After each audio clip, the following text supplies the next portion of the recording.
قال رسول الله صلى الله عليه وسلم: إن الله عز وجل قال: من عادى لي وليا فقد آذنته بالحرب، وما تقرب إلي عبدي بشيء أحب إلي مما افترضته عليه، وما يزال عبدي يتقرب إلي بالنوافل حتى أحبه، فإذا أحببته كنت سمعه الذي يسمع به، وبصره الذي يبصر به، ويده التي يبطش بها، ورجله التي يمشي بها.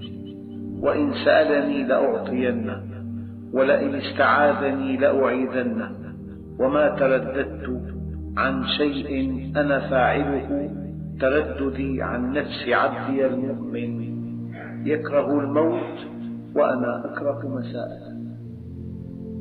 أيها الإخوة، حينما يفكر الإنسان أن يطفئ نور الله يكون أحمقا. لو رأيت رجلا يتجه إلى الشمس وينفخ بفمه حتى يطفئها، تحكم بخلل في عقله. إن البشر جميعا لو اجتمعوا لا يستطيعون إطفاء ضوء الشمس، فكيف يستطيع إنسان أن يطفئ نور الله عز وجل؟ الحق كالجبل الشامخ، لو أن أهل الأرض جميعا ائتمروا على هذا الدين لا يستطيعون. يتحدثون كثيرا، يتوعدون كثيرا، لا لأن أهله أقوياء، لا، هم أضعف خلق الله، بل لأنه دين الله. وأنت أيها المسلم لا تقلق على هذا الدين، إنه دين الله، والله سبحانه وتعالى يمكن أن ينصره بأعدائه دون أن يشعر. ولكن اقلق ما إذا سمح الله لك أو لم يسمح أن تكون جنديا بهذا الدين، أن تكون جنديا للحق وخادما لهذا الدين. إذا من عاد لي وليا فقد آذنته بالحرب. توضيح المعنى: لماذا تتردد في أن تضرب شرطيا؟ لأن الدولة كلها وراءك. أنت لا تعتدي على إنسان عادي، تعتدي على من يمثل سلطة. لو وسعت المعنى، لو عاديت وليا لله، وتعريف الولي في القرآن: ألا إن أولياء الله لا خوف عليهم ولا هم يحزنون الذين آمنوا وكانوا يتقون. فأي مؤمن صح إيمانه وصح عمله هو ولي من أولياء الله. فقبل أن تفكر أن تعتدي على ولي أو على مؤمن عدوانا بلسانك أو بيدك أو بحيلة أو بإغراء أو بضغط، عد للمليون، لأن الله معه. هذا المعنى مقتبس من قوله تعالى: إن تتوبا إلى الله فقد صغت قلوبكما، وإن تظاهرا عليه فإن الله هو مولاه، وجبريل وصالح المؤمنين والملائكة بعد ذلك ظهير. أيعقل من أجل امرأتين أن يكون الرد فإن الله هو مولاه وجبريل وصالح المؤمنين والملائكة؟ قال علماء التفسير: معنى الآية أنك إذا أردت أن تكون في خندق معاد للحق فاعلم من هو الطرف الآخر. في منطق العصر القطب القوي سفيره معظم مبجل محترم إلى درجة لا تصدق. نحن حينما نتقي أن ننال السفير بأذى لا لأنه إنسان مصارع، لأن دولته قوية جدا.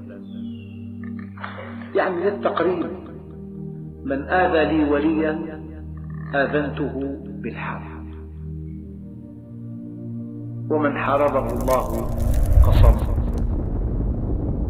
ومن حاربه الله خصمه.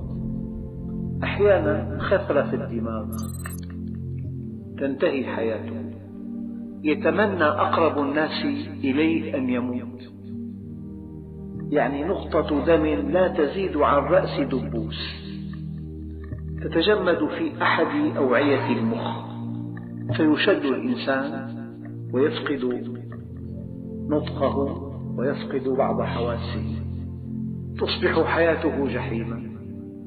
يعني مليون باب من أبواب أن تغدو حياة الإنسان جحيما وأنت في قبضة الله.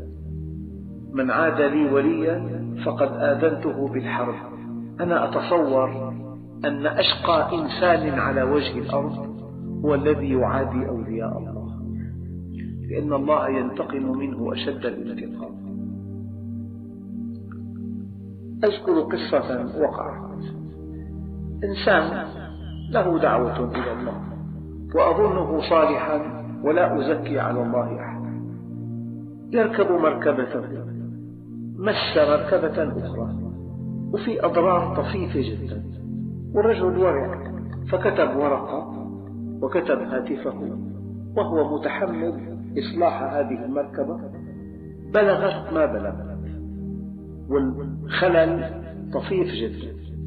هو يكتب الورقة ليضعها في السيارة، جاء صاحب السيارة، ولا يليق في هذا المجلس أن أذكر ماذا فعل هذا السفيه مع هذا الإنسان الذي يعني مس مركبته عن غير قصد وتعهد بإصلاحها. لم يدع كلمة سوقية إلا وقد وصفه بها أمام الناس. الرجل صبر ثم افترق. في اليوم التالي عنده مزرعة في منطقة جميلة جدا حول دمشق، وقد دعا أصدقائه بهذه المزرعة. أحد أصدقائه تأخر فاتصل به على الهاتف المحمول، فإذا هو قد ضل الطريق. قال له: أنا سآتي إليك إلى المكان الفلاني.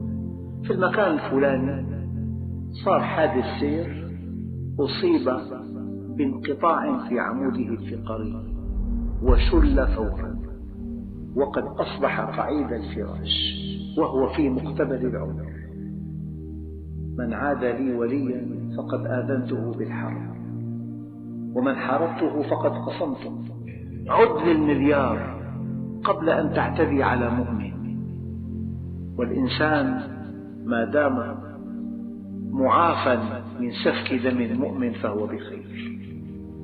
يظل المسلم بخير ما لم يسفك دمه، لأن الذي يقتل مؤمنا جزاؤه جهنم خالدا فيها إلى أبد الآبدين. هؤلاء الذين يقتلون المؤمنين وكأنهم في نزهة، هؤلاء أمامهم يوم عسير. لذلك من عاد لي وليا فقد آذنته بالحرب،